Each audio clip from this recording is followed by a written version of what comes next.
इतिहास के तहत अध्ययन किया जाता है। तो किसका अध्ययन किया जाता है? अतीत का अध्ययन किया जाता है। प्रथम यूनानी इतिहासकार कौन थे? तो प्रथम यूनानी इतिहासकार हेरोडोटस थे। ठीक है। नेक्स्ट प्रश्न, निम्नलिखित में से किसने स्पष्टतया कहा कि इतिहास के समस्त निष्कर्ष युक्तिसंगत साक्ष्यों पर आधारित हैं? तो ये कहा था थ्यूसीडाइसिस ने कहा था। ठीक है। नेक्स्ट क्वेश्चन कहता है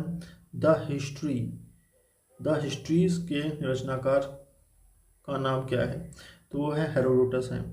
ठीक है। नेक्स्ट क्वेश्चन कहता है इतिहास के पिता द फादर ऑफ हिस्ट्री की पदवी सही अर्थों में निम्न में से किससे संबंधित है? तो ये भी हेरोडोटस से संबंधित है।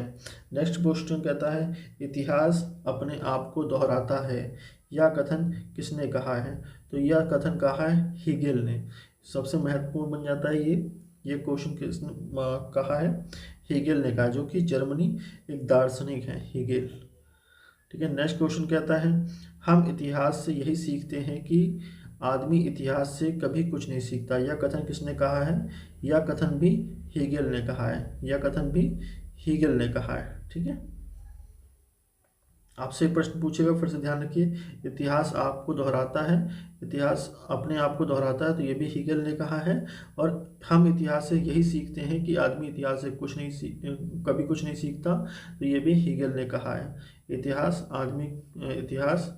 अपने आप को दोहराता है और हम इतिहास से यही सीखते हैं कि आदमी इतिहास से कभी कुछ नहीं सीखता।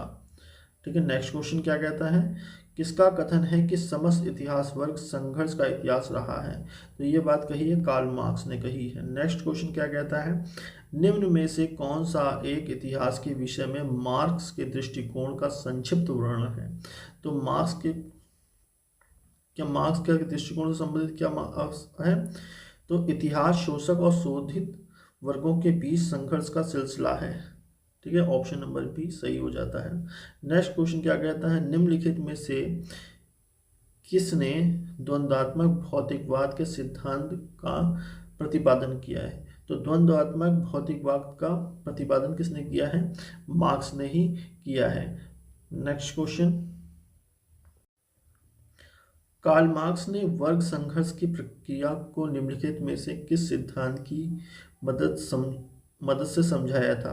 तो ये समझाया था द्वंद्वात्मक भौतिकवाद से। ठीक है। Option number D.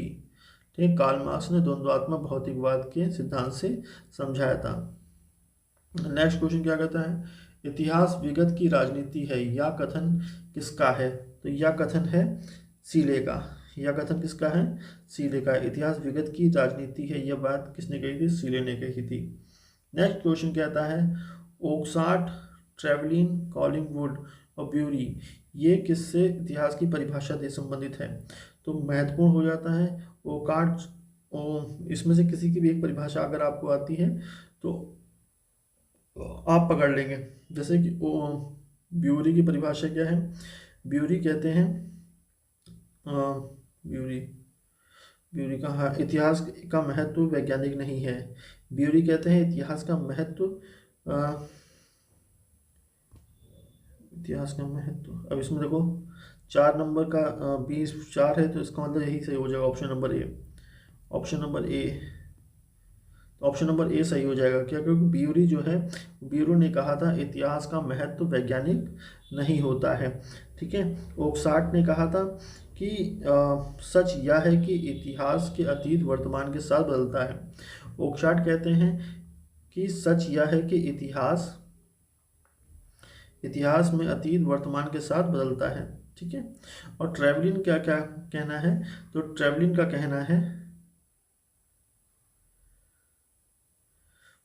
कहना है कि सच यह है ट्रेवलिन इतिहास का महत्व वैज्ञानिक नहीं है। ठीक है। इतिहास का महत्व वैज्ञानिक नहीं है। ठीक है। और सच यह है कि इतिहास अतीत वर्तमान के साथ बदलता है।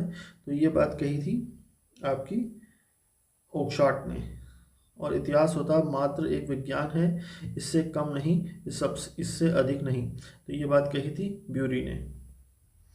नेक्स्ट क्वेश्चन क्या कहता है किस इतिहास दर्शन शास्त्री ने कहा कि समस्त इतिहास समकालीन इतिहास है? तो ये बात कही थी बेनिटो क्रोचे ने कही थी। नेक्स्ट क्वेश्चन क्या कहता है? नेक्स्ट क्वेश्चन कहता है इतिहास अतीत और वर्तमान के बीच अंतहीन वार्ता है, यह किसने कहा था?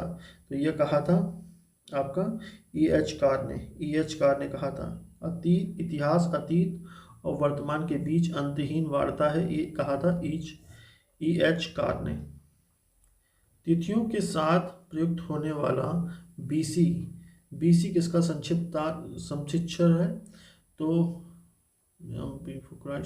Before Christ. ठीक है, option number A.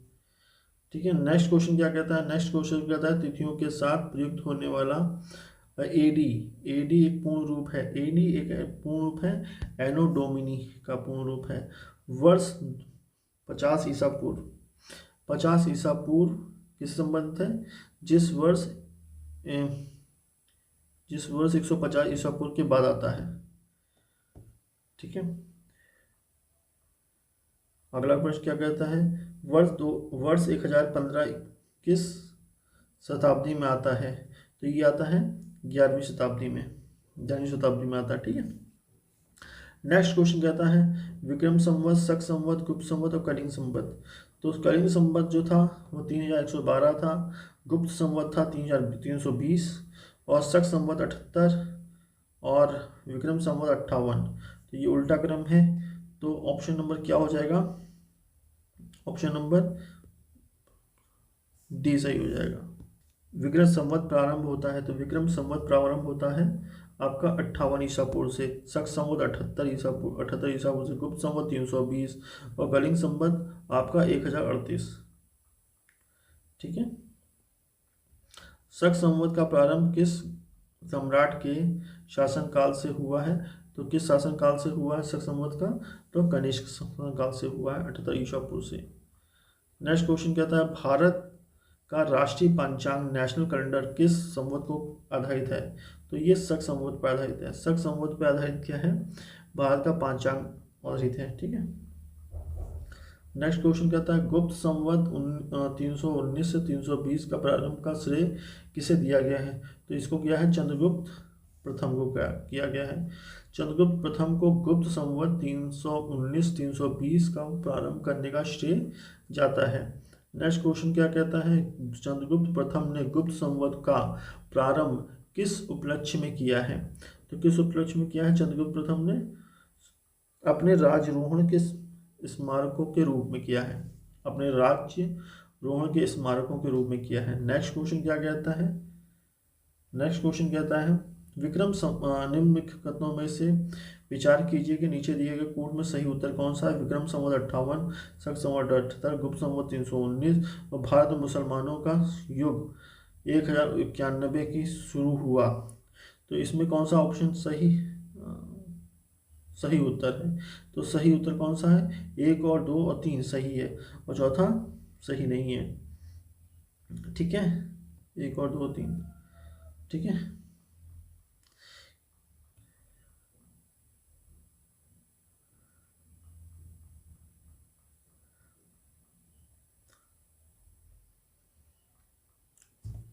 Next question क्या कहता है?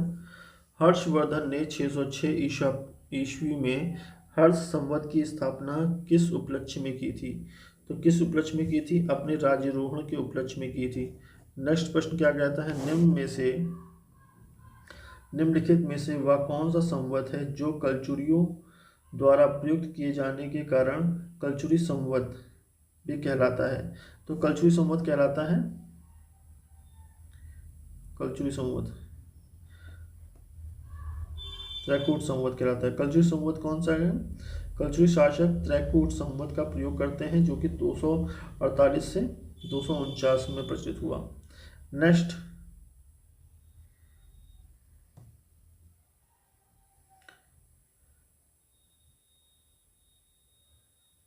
चालुक्य विक्रम संवत का प्रचलन किसने किया था? तो चालुक्य विक्रम संवत का प्रचलन तो विक्रमादित्य चतुर्थ ने किया था। नेक्स्ट प्रश्न क्या कहता है? निम्नलिखित में से किसे एक नए संवत चलाने का यश प्राप्त है? तो नए संवत का अपने लक्ष्मण सेन को एक नया संवत स्टार्ट करने का प्राप्त है। निम्नलिखित में से कौन सा वर्ष दिसंबर 2009 में शक संवत का वर्ष होता है? तो शक संवत का वर्ष होता है, आप 58 जोड़ दीजिए, 2000 आपका 78 संवत 2009 में माइनस करना है, इसमें माइनस करेंगे 1913। ठीक है, नेक्स्ट प्रश्न।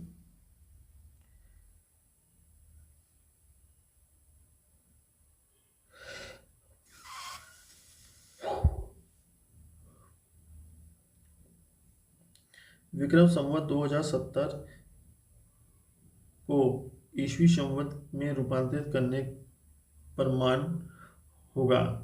तो विक्रम संवत से ईस्वी संवत में, विक्रम संवत से ईस्वी संवत में, विक्रम संवत 58, तो यहाँ पे हो जाएगा 2013 ईसा पूर्व।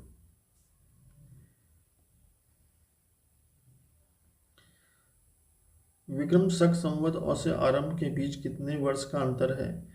तो विक्रम और शक संवत के बीच में लगभग 135 वर्ष का। ठीक है, विक्रम संवत और शक संवत के आरंभ में कितने वर्ष का अंतर है? 135 वर्षों का अंतर है।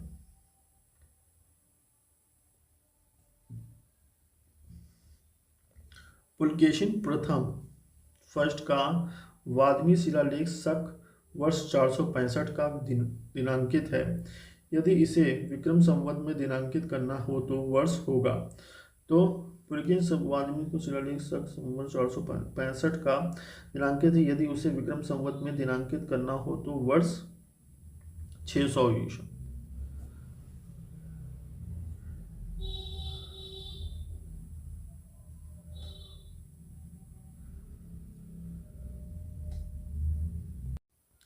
अगला प्रश्न कहता है कैलेंडर में विक्रम संवत 263 लिखा हुआ है तो शक संवत क्या होगा?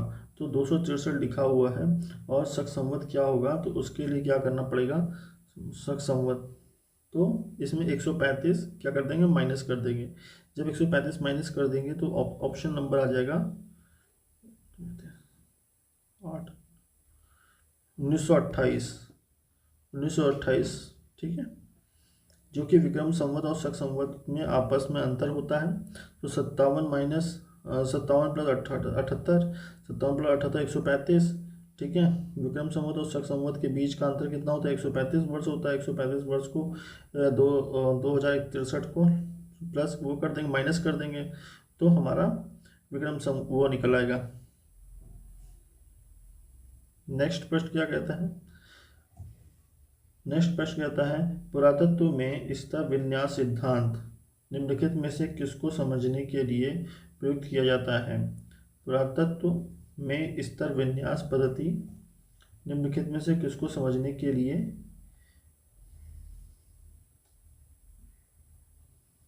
प्रयुक्त किया जाता है?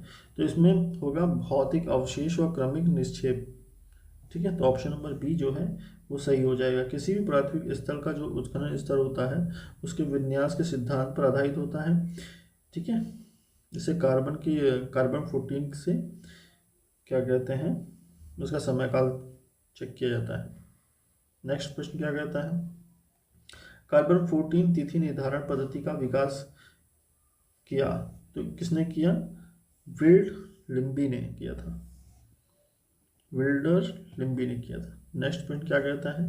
नेक्स्ट प्रश्न कहता है काष्ठ, अस्थि और शंख के पुरातात्विक नमूनों का काल निर्धारण करने के लिए निम्नलिखित में से कौन सा अपनाया जाता है? तो कौन सा अपनाया जाता है? कार्बन 14 अपनाया जाता है। नेक्स्ट प्रश्न क्या कहता है? नेक्स्ट प्रश्न कहता है कार्बन डेटिंग निम्न में से आयु निर्धारण हेतु प्रयुक्त होती है, वो जीवाश्म। ठीक है, नेक्स्ट प्रश्न क्या कहता है? नेक्स्ट प्रश्न कहता है प्रागैतिहासिक का अंत एवं इतिहास का आरंभ तब माना जाता है जब क्या होता है? मानव ने चलना सीखा, मानव ने एक दूसरे से बातचीत करना सीखा और मानव ने लिखना सीखा, मानव ये मानव एक दूसरे से बातचीत करना सीखा, मानव ने जब लिखना सीखा। प्रागैतिहासिक का अंत एवं इतिहास का आरंभ तब माना जाता है जब मनुष्य ने लिखना सीखा है। तो ऑप्शन नंबर सी सही हो जाता है। भारत में संदर्भ में ऐतिहासिक काल हिस्टोरिक पीरियड का आरंभ कब से माना गया है? तो हिस्टोरिक पीरियड का आरंभ कब से माना गया है? तो 600 ईसा पूर्व से माना गया है। ठीक है, भारत के संदर्भ में ऐतिहासिक हिस्टोरिक पीरियड का आरंभ कब से माना गया है? 600 ईसा पूर्व, क्योंकि 600 ईसा पूर्व में लिखना स्टार्ट हो गया था, तो ऐतिहासिक काल वहाँ से हमें साक्ष्य मिलना स्टार्ट हो गए थे। 600 ईसा पूर्व से हमें माना गया है। नेक्स्ट प्रश्न क्या कहता है? नेक्स्ट प्रश्न कहता है सिंधु सभ्यता को आदि ऐतिहासिक सभ्यता कहा जाता है क्योंकि इसमें यह प्रमाण मिला है। तो इसमें जब आदि ऐतिहासिक काल में आते हैं तो इसमें हमें मिला है लेखन कला। तो लेखन कला में को आदि ऐतिहासिक सभ्यता कहा जाता है। ठीक है,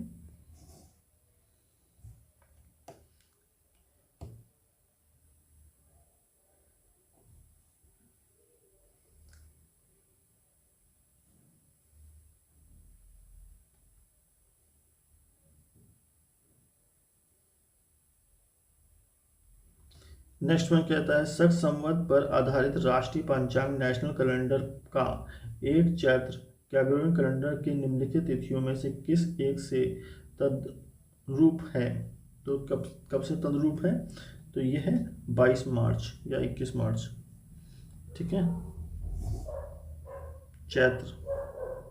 अगला प्रश्न कहता है किसने इतिहास को प्राचीन, मध्यकालीन और आधुनिक 3 भागों में देखने का रिवाज चलाया? तो ये रिवाज किसने चलाया? सेलेरियस ने।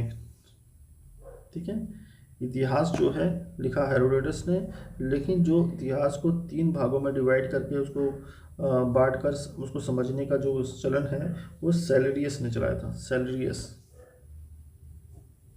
निम्नलिखित में से किसने गुप्त संवत के आरंभ के निर्माण के संबंध में महत्वपूर्ण सूचना दी थी?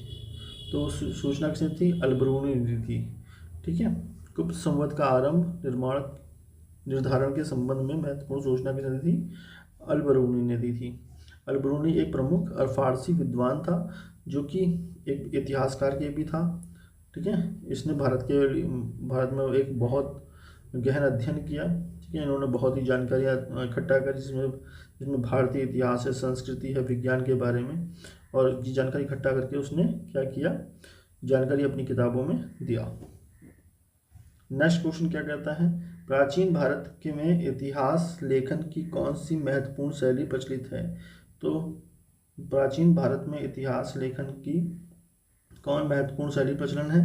तो प्रचलन है अभिलेख और शिलालेख। नेक्स्ट प्रश्न, इतिहास को प्राचीन, मध्यकालीन और आधुनिक 3 भागों में किसने विभाजित किया? तो इतिहास को प्राचीन, मध्यकालीन और आधुनिक 3 भागों में किसने विभाजित किया? जेम्स मिल ने। इतिहास के समस्त निष्कर्ष युक्त संगत साक्ष्यों पर आधारित है या किसका कथन है? तो यह कथन किसका है? कॉलिंगवुड का है। नेक्स्ट प्रश्न क्या कहता है? बीसी का पूरा नाम जिसे तिथियों के साथ प्रयोग किया जाता है तो उसे किया जाता है बिफोर क्राइस्ट। नेक्स्ट प्रश्न, इतिहास अतीत और वर्तमान के बीच एक अंतहीन वार्ता है या किस इतिहास का प्रसिद्ध कथन है? तो यह कथन है E.H. कार का। किसका कथन है? इतिहास एक अतीत और वर्तमान के बीच एक अंतहीन वार्ता है। यह इतिहासकार किसकी कथन है? ये E.H. कार का है। अगला प्रश्न कहता है बीते हुए युगों की घटनाओं के संबंध में जानकारी देने वाले स्रोतों को कहा जाता है? तो स्रोतों को कहा जाता है ऐतिहासिक स्रोत कहा जाता है। तो ऑप्शन नंबर ए सही हो जाएगा। नेक्स्ट प्रश्न क्या कहता है? नेक्स्ट प्रश्न कहता है निम्नलिखित में से कौन सा कथन सही है? साहित्य स्रोतों की तुलना में पुरातात्विक स्रोत अधिक प्रमाणित होते हैं या पुरातात्विक स्रोतों की तुलना में साहित्यिक स्रोत अधिक प्रमाणित होते हैं? तो पुरातात्विक, ये बी ऑप्शन सही है। बी ऑप्शन गलत है, ए ऑप्शन सही है। साहित्य स्रोतों की तुलना में पुरातात्विक स्रोत अधिक प्रमाणित होते हैं। मतलब किसी का लिखा हुआ इतना प्रमाणित नहीं होता है जितना साक्ष्य प्रमाणित होता है। तो साहित्य स्रोतों की तुलना में ऑप्शन नंबर प्राथमिक स्रोत सही प्रमाणित होते हैं। नेक्स्ट प्रश्न क्या कहता है? नेक्स्ट प्रश्न कहता है किस वेद में प्राचीन वैदिक युग की संस्कृति के बारे में सूचना दी गई है? किस वेद में प्राचीन वैदिक युग के बारे में संस्कृति के बारे में सूचना दी गई है? ऋग्वेद के बारे में। Option number A. निम्नलिखित में से कौन सा ग्रंथ श्रुति ग्रंथ का अंग नहीं है? तो श्रुति ग्रंथ का अंग नहीं है तो वो है पुराण। पुराण क्या है? वो श्रुति ग्रंथ का अंग नहीं है। ठीक है। निम्नलिखित में से कौन सा ग्रंथ यह दावा करता है कि जो उस ग्रंथ में है वह विश्व में है और उस ग्रंथ में नहीं वह विश्व में नहीं? यह बात किसने कही है? महाभारत में। ठीक है। त्रिपिटक धर्म ग्रंथ है। त्रिपिटक किसका धर्म ग्रंथ है? बौद्ध का है।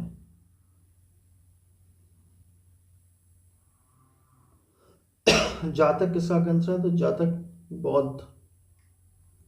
जातक कथाएं जिसमें बौद्ध के ग्रंथ की त्रिपिटक और सुत्तपिटक के अंतर्गत उसका 10वां भाग है। इन कथाओं में क्या है? बौद्ध धर्म की बुद्ध के पूर्वजन्म की बातें की बात चर्चा की गई है। ठीक है। त्रिपिटक बौद्धों का है, जातक कथाएं वे भी बौद्ध की हैं। नेक्स्ट क्वेश्चन, मिलिंद पेनाहो राजा मिलिंद किस बौद्ध भिक्षुक के मध्य संवाद के रूप में है? तो यह किसके संवाद के रूप में है? ये नागसेन के संवाद के रूप में है।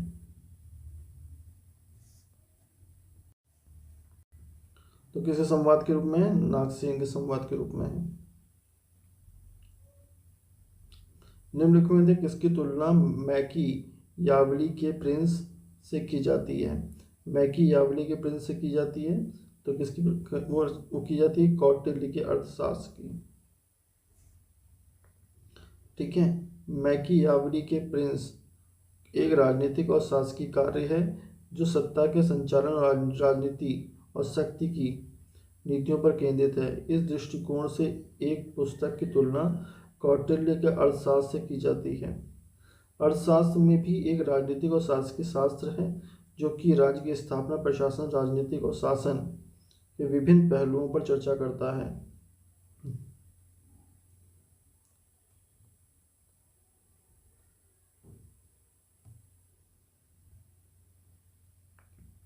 कौटिल्य के अर्थशास्त्र में किस पहलू पर प्रकाश डाला गया है? तो प्रकाश डाला गया है राजनीतिक नीतियों पर।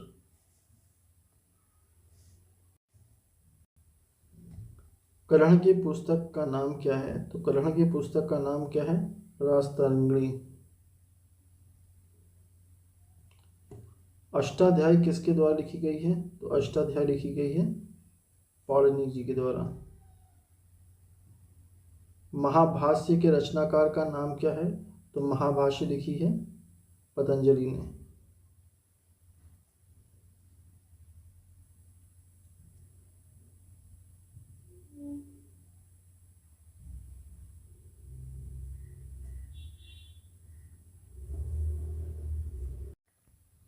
नेक्स्ट प्रश्न क्या कहता है? कालिदास द्वारा रचित मालविका अग्निमित्र नाटक का नायक थे। तो नायक कौन थे? अग्निमित्र। ठीक है। मालविका अग्निमित्र कालिदास द्वारा रचित एक संस्कृत नाटक है। यह 5 अंकों का नाटक है जिसमें मालव देश की राजकुमारी और मालविका और विदिशा के राजा अग्निमित्र का प्रेम के बारे में और प्रेम विवाह का वर्णन किया गया है। ठीक है। नेक्स्ट क्वेश्चन करता है हर्षचरित किसके द्वारा लिखी गई है? तो हर्षचरित लिखी गई है बाणभट्ट के द्वारा। बाणभट्ट के द्वारा हर्षचरित लिखी गई है। ठीक है। विक्रमार्कचरित के रचना का नाम है। तो किसका रचना का नाम है? विल्हड़। रचनाकार का नाम विल्हड़। चंद्रबरदाई द्वारा रचित ग्रंथ का नाम है। तो चंद्रबरदाई द्वारा लिखित का नाम पृथ्वीराज रासो। यह एक महाकाव्य है। ठीक है। जिसमें पृथ्वीराज चौहान के जीवन और चरित्र का वर्णन किया गया है। निम्नलिखित में से कौन सिकंदर के साथ भारत आने वाला इतिहासकार नहीं था। तो सिकंदर के साथ, तो सिकंदर के साथ डायमेकस नहीं आया था। डायमेकस पाटलिपुत्र में मौर्य शासक बिंदुसार के अमित्र गाथा के दरबार में राजदूत थे। निम्नलिखित में से किस विदेशी यात्री ने भारत का दौरा सबसे पहले किया था? तो सबसे पहले दौरा किसने किया था? मैगस्थनीज ने। मैगस्थनीज की पुस्तक का क्या नाम है? तो मैगस्थनीज की पुस्तक का नाम है इंडिका। जियोग्राफी की रचना किसने की थी? तो जियोग्राफी की रचना किसने की थी? स्ट्रैबो ने की थी। जियोग्राफिया का रचना किसने की थी? स्ट्रैबो ने की थी।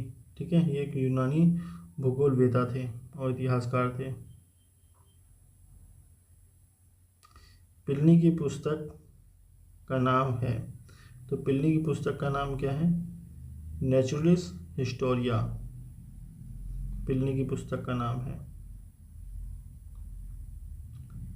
पेरिप्लस ऑफ एरिथियन सी की रचना किसने लिखी थी? तो एक अज्ञात यूनानी लेखक ने। फायान कहाँ का निवासी था? तो फायान चीन का निवासी था। फायान किसके शासनकाल में भारत आया था? तो फायान चंद्रगुप्त द्वितीय के समय आया था भारत। हर्षवर्धन के समय कौन सा चीनी यात्री भारत आया था? तो हर्षवर्धन के समय हिनसांग भारत आया था। 9वीं सदी में भारत आए अरब यात्री सुलेमान ने किस साम्राज्य को रूहमा कहकर संबोधित किया था? तो रूहमा कहकर संबोधित किया था पाल समुदाय।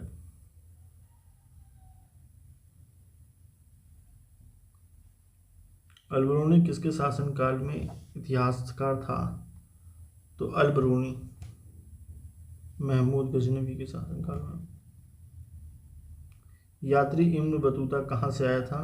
तो ये आया था मोरक्को से। इब्न बतूता कहाँ से आया था? मोस्ट इंपॉर्टेंट रहता है, इब्न बतूता एक विद्वान अफ्रीकी यात्री था जिसका जन्म जो है वो 24 फरवरी 1304 में हुआ था। एक अफ्रीकी मोरक्को प्रदेश के नगर का तंजीर था।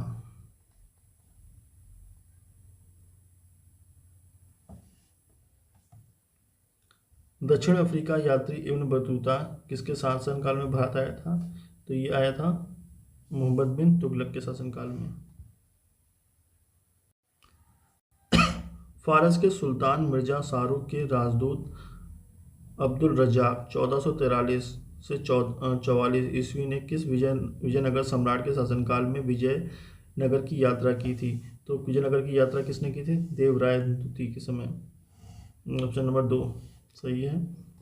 नेक्स्ट भारतीय पुरातात्विक सर्वेक्षण इंडिया की स्थापना कब हुई थी? तो इंडिया की स्थापना हुई थी, भारतीय पुरातात्विक सर्वेक्षण archaeology of the survey of the India की स्थापना कब हुई थी? तो ये हुई थी 1861 ईस्वी में। नेक्स्ट क्वेश्चन क्या कहता है? भारतीय पुरातत्व का जनक किसे माना जाता है? तो अलेक्जेंडर कनिंघम को माना जाता है। भारतीय पुरातत्व का जनक माना जाता है अलेक्जेंडर कनिंघम को माना जाता है। निम्नलिखित में से विद्वानों में से हड़प्पा सभ्यता का सर्वप्रथम खोजकर्ता था? तो हड़प्पा सभ्यता का सर्वप्रथम खोजकर्ता था दयाराम साहनी। हड़प्पा सभ्यता की खोज किस वर्ष हुई थी? तो हड़प्पा सभ्यता की खोज 1921 में हुई थी। 1921 में हुई थी हड़प्पा सभ्यता की खोज। सिंधु घाटी सभ्यता की खोज निकालने में जिन भारतीयों का नाम जुड़ा है वे कौन थे? तो दयाराम साहनी और राखलदास बनर्जी। नेक्स्ट प्रश्न क्या कहता है? हड़प्पा एवं मोहनजोदड़ो के पुरातात्विक खुदाई में प्रभारी थे। हड़प्पा और मोहनजोदड़ो के पुरातात्विक खुदाई में प्रभारी थे वो सर जॉन मार्शल थे। हड़प्पा मोहनजोदड़ो के पुरातात्विक खुदाई में प्रभारी कौन थे? Sir John Marshall.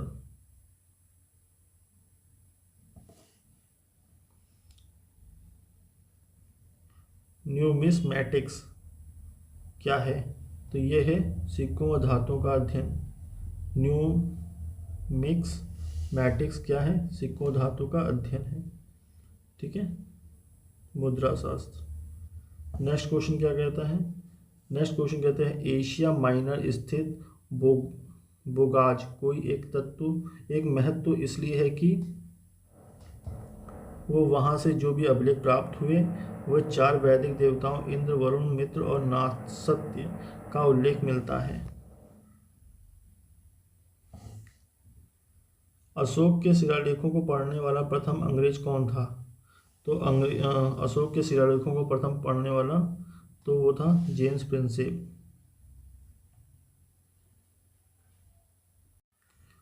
अशोक के अधिकांश अभिलेख किस भाषा में लिखे गए हैं?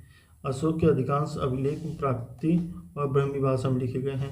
नेक्स्ट क्वेश्चन क्या कहता है? कहाँ से अशोक के द्विभाषी ग्रीक और आर्माकाई अभिलेख प्राप्त हुए हैं? तो ये मिले हैं सरेकुन्ना से, कंधार से, जो कि अफगानिस्तान में है वर्तमान समय में। अशोक के मानसेरा पाकिस्तान और शहबाजगढ़ गढ़ी पाकिस्तान से प्राप्त शिलालेख में किस लिपि का प्रयोग किया गया है? तो खरोष्टी लिपि का प्रयोग किया गया है। प्राचीन भारत में कौन सी लिपि दाईं से बाईं लिखी जाती थी? तो वो लिखी जाती थी खरोष्टी लिपि।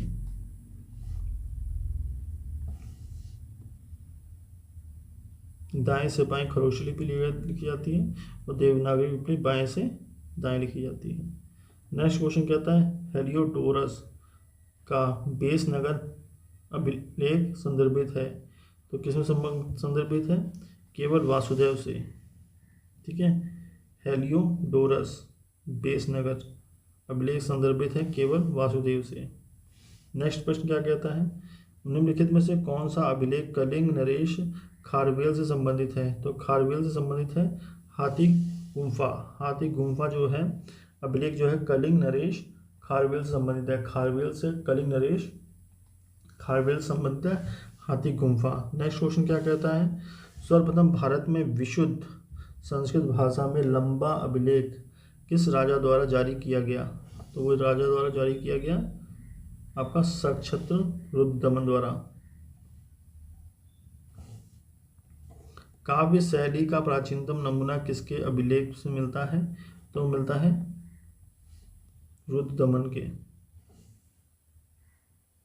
नेक्स्ट प्रश्न क्या कहता है? निम्नलिखित में से किस अभिलेख में चंद्रगुप्त मौर्य और अशोक दोनों का उल्लेख मिलता है? तो मिलता है महाक्षत्रपति रुद्रदमन और जूनागढ़ अभिलेख में मिलता है। नेक्स्ट प्रश्न क्या कहता है? नेक्स्ट प्रश्न कहता है समुद्रगुप्त की सैनिक उपलब्धियों का वर्णन किस अभिलेख में उपलब्ध है? तो उपलब्ध है प्रयाग में। समुद्रगुप्त के सैनिक उपलब्धियों का वर्णन किस अभिलेख में उपलब्ध है? तो प्रयाग में उपलब्ध है। प्रयाग प्रशस्ति अभिलेख का लेखक हरिशेन किस शासक का दरबारी था? तो वो था समुद्रगुप्त का। प्रयाग प्रशस्ति अभिलेख का लेखक हरिशेन किस शासक का दरबारी था? समुद्रगुप्त का था। नेक्स्ट क्वेश्चन कहता है महरौली दिल्ली स्थित लौह स्तंभ का निर्माण किस सदी में हुआ था? तो ये किस सदी में हुआ था? चतुर्थ सदी में हुआ था। नेक्स्ट क्वेश्चन क्या कहता है? दिल्ली के महरौली कुव्वत उल इस्लाम मस्जिद का प्रांगण में स्थित प्रसिद्ध लौह स्तंभ किसकी स्मृति में है? तो वो किसकी स्मृति में है? चंद्र की स्मृति में है। दिल्ली की महरौली कुव्वत उल इस्लाम मस्जिद का प्रांगण में स्थित प्रसिद्ध लौह स्तंभ किसकी स्मृति में है? चंद्र की स्मृति में है। नेक्स्ट प्रश्न क्या कहता है? सती प्रथा का पहला प्राथमिक उल्लेख कहाँ मिलता है? तो प्रथा का उल्लेख अरण्य अभिलेख में मिलता है। अरण्य अभिलेख में उल्लेख मिलता है। अरण्य अभिलेख का संबंध किस शासक से है? तो ये शासक है भानुगुप्त से। ठीक है, अरण्य अभिलेख का भानुगुप्त। ऐहोल प्रशस्ति व रचयिता रवि कीर्ति किस चालुक्य शासक का दरबारी कवि था? तो वो था पुलकेशिन द्वितीय का। नेक्स्ट प्रश्न क्या कहता है?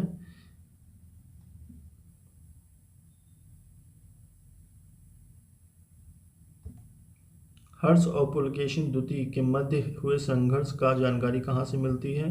तो ये मिलती है ऐहोल अभिलेख से। ऐहोल अभिलेख से क्या मिलती है? हर्ष और पुलकेशिन का द्वितीय के मध्य संघर्ष की जानकारी मिलती है। ठीक है। ऐहोल प्रशस्ति और रचयिता रविकीर्ति किस चालुक्य शासक के दरबारी कवि थे? तो वो पुलकेशिन द्वितीय के थे। ठीक है। नेक्स्ट में क्या कहता है, कवि कालिदास का नाम का उल्लेख किस लेख में हुआ है?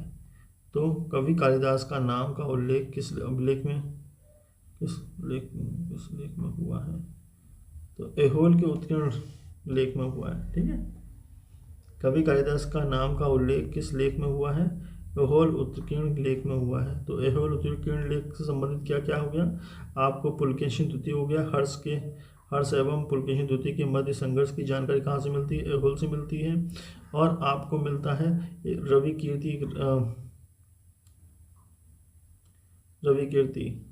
रविकीर्ति चालुक्य शासक के दरबारी कवि थे, जो कि ऐहोल से ये जानकारी मिलती है, ऐहोल अभिलेख से। नेक्स्ट प्रश्न क्या कहता है? नेक्स्ट प्रश्न कहता है अभिलेख को ऐतिहासिक प्राकथन के साथ प्रारंभ करने का परंपरा का सूत्रपात किसने किया था? तो सूत्रपात किया था राजा वन ने। नेक्स्ट प्रश्न क्या कहता है कहाँ से प्राप्त अभिलेखों में महाभारत की कार्य प्रणाली के विषय में विस्तृत जानकारी मिलती है? तो मिलती है उत्तर मेरु से मिलती है। भारत में सिक्कों का प्रचलन कब आरंभ हुआ? तो भारत में सिक्कों का प्रचलन आरंभ हुआ 600 ईसा पूर्व में। 600 ईसा पूर्व में भारत में सिक्कों का प्रचलन प्रारंभ हुआ, 6वीं शताब्दी मान लो। नेक्स्ट प्रश्न क्या कहता है भारत में प्राचीनतम मुद्रा माना जाता है? भारत में प्राचीनतम मुद्रा कहाँ की मानी जाती है? तो मानी जाती है आहत सिक्के। भारत की प्राचीनतम मुद्रा फूटी, कौड़ी कौड़ी कौड़ी, दमड़ी दमड़ी, धोला धेला, पाई पाई से पैसा, पैसा से आना, आना से रुपया बना। ठीक है, आना से रुपया। नेक्स्ट पर क्या कहता है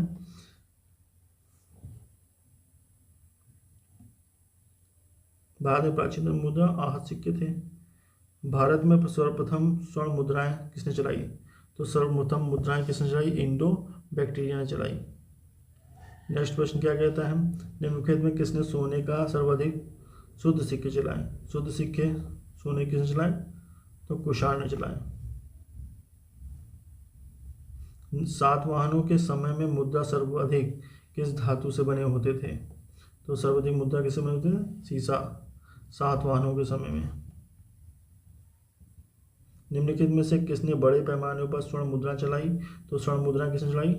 कुषाण शासकों ने।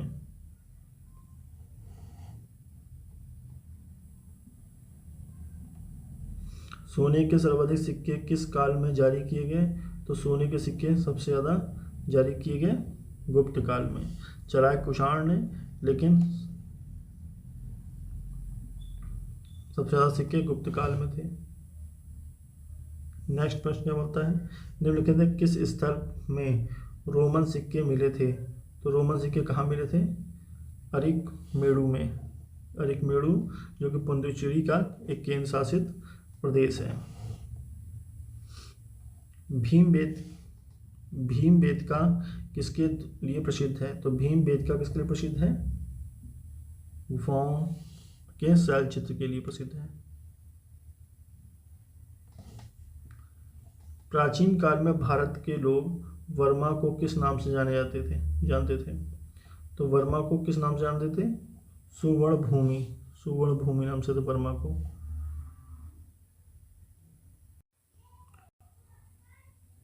अंकोर वाट कहाँ स्थित है? अंकोर वाट कहाँ स्थित है? तो ये स्थित है कंबोडिया में स्थित है। ठीक है, अंकोर वाट कंबोडिया में एक मंदिर परिसर है जो दुनिया का सबसे बड़ा धार्मिक स्मारक है, जो कि 162.6 हेक्टेयर में फैला हुआ है। नेक्स्ट प्रश्न क्या बनता है आपसे प्रश्न पूछेगा कि अंकोर कहाँ स्थित है? तो कंबोडिया में स्थित है अंकोर वाट। ठीक है, अंकोर वाट। नेक्स्ट क्वेश्चन पूछता है प्लिनी की मूल कृति नेचुरल हिस्ट्री किस भाषा में लिखी गई है? तो ये एक लैटिन भाषा में लिखी गई है। ठीक है, प्लिनी ने मूल कृति नेचुरल हिस्ट्री किस भाषा में लिखी है? लैटिन भाषा में लिखी है। चचनामा सिंध का इतिहास और मूल रूप से किस भाषा में लिखा गया है? चचनामा। तो चचनामा लिखा गया है अरबी भाषा में लिखा गया है। नेक्स्ट प्रश्न। ठीक है, नेक्स्ट प्रश्न क्या कहता है, भारत में सांस्कृतिक इतिहास के संदर्भ में इतिवृत्तों, राजवंशों, इतिहासों और वीर गाथाओं का कंठस्थ करना करना निम्नलिखित में से किसका व्यवसाय है? तो ये है व्यवसाय मागध का। भारत में सांस्कृतिक इतिहास के संदर्भ में इतिवृत्तों और राजवंशी इतिहासों और वीर गाथाओं का कंठस्थ करना इसलिए निम्नलिखित किसका व्यवसाय है? तो मागध का है। नेक्स्ट प्रश्न क्या कहता है, नेक्स्ट प्रश्न कहता है चीनी यात्री सुंग यूंग ने भारत यात्रा की थी। तो सुंग यूंग ने भारत यात्रा की थी 518 से 522 ईस्वी में की थी। चीनी यात्री सुंग यूंग ने भारत की यात्रा कब की थी? 518 से 522 ईस्वी में की थी। नेक्स्ट प्रश्न क्या करता है, महाभारत युद्ध के लिए 3101 ईसा पूर्व तिथि का उल्लेख निम्नलिखित में से किस अभिलेख में हुआ है? अभिलेख में हुआ है, तो ये हुआ है पुलकेशिन द्वितीय के ऐहोल अभिलेख में हुआ है। ठीक है, ऐहोल अभिलेख में हुआ है। नेक्स्ट क्वेश्चन क्या करता है, रबातक अभिलेख निम्नलिखित रबातक अभिलेख संबंधित है। तो ये किस संबंधित है? ये संबंधित है कनिष्क से। ठीक है, रबातक अभिलेख। रबातक शिलालेख अफगानिस्तान के बागलान प्रांत में सुर्ख कोतल के पास स्थित रबातक नामक पुरातन स्थल है।